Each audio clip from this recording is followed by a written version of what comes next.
Hello everyone, in today's video ఈరోజు అయితే Bhogi. First of all అందరికీ హ్యాపీ భోగి. మేమైతే భోగి సెలబ్రేట్ చేసుకోము. సో మా మమ్మీ అయితే నన్ను మా అక్కని మా అమ్మమ్మ వాళ్ళ ఇంటికి వెళ్ళమంది. సో నేను మా అక్క కూడా మా అమ్మమ్మ వాళ్ళ ఇంటికి అయితే స్టార్ట్ అయ్యాము. ఇక్కడ నుంచి అక్కడికి 1 అవర్ జర్నీ. మేమైతే ఈ 1 అవర్ జర్నీని కంప్లీట్ చేసుకుని మా అమ్మమ్మ వాళ్ళ ఇంటికి రీచ్ అయ్యాము. సో అక్కడికి వెళ్ళంటే నేనైతే ఫస్ట్ అయితే తినేసాను. సో అక్కడ మా మావయ్య వాళ్ళ అబ్బాయి బయటికి తీసుకెళ్ళమంటే వాడికి ఐస్ క్రీమ్ కొందామని చెప్పేసి మేమైతే బయటికి తీసుకెళ్ళాం. వాడైతే ఐస్ క్రీమ్ కొనుక్కోవాలంటే గంటలు సెలెక్ట్ చేసుకుంటున్నాడు. సో ఎలా అయితే వాడు ఐస్ క్రీమ్ని సెలెక్ట్ చేసుకున్నాడు, మేమైతే మళ్ళీ ఇంటికైతే రిటర్న్ వచ్చేసాము. సో ఇంటికి రిటర్న్ వచ్చేటప్పటికి వీళ్ళైతే హడావుడి చేస్తున్నారు. ఏంటా అని చూస్తే మా పిన్ని వాళ్ళ అమ్మాయికి భోగిపళ్ళు వేస్తారంట. సో వీళ్ళు భోగిపళ్ళు వేయడం కూడా యూట్యూబ్లో చూస్తున్నారు. చూసారా, టెక్నాలజీ వచ్చాక మొత్తం మారిపోయింది, వెరీ క్రేజీ. తర్వాత నేను ఇంకా మావయ్య వాళ్ళ అబ్బాయి కూడా భోగిమండ దగ్గరికి వెళ్ళాము. సో మేము వెళ్ళేటప్పటికి ఈవినింగ్ 3 o'clock అయింది. భోగిమంట కూడా ఆరిపోతుంది. సో ఇంక పొలం వెళ్దాం అనుకున్నాము.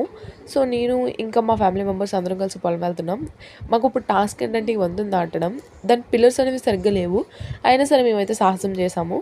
సో ఆ పక్కన ఇంకో వంతుని ఉంది, దాని నుంచి వెళ్ళకుండా మేమందరం చూడండి ఇలాంటి పిచ్చి పిచ్చి పనులు చేయడంలో నేను వాడు ముందుంటాం. సో ఎలా అయితే మా డెస్టినేషన్కి రీచ్ అయ్యాం. సో ఇక్కడైతే చాలా బాగుంది. సో మేమైతే కొంచెం ఫొటోస్ తీసుకొని మళ్ళీ ఇంటికి వచ్చేసాం. Thank you.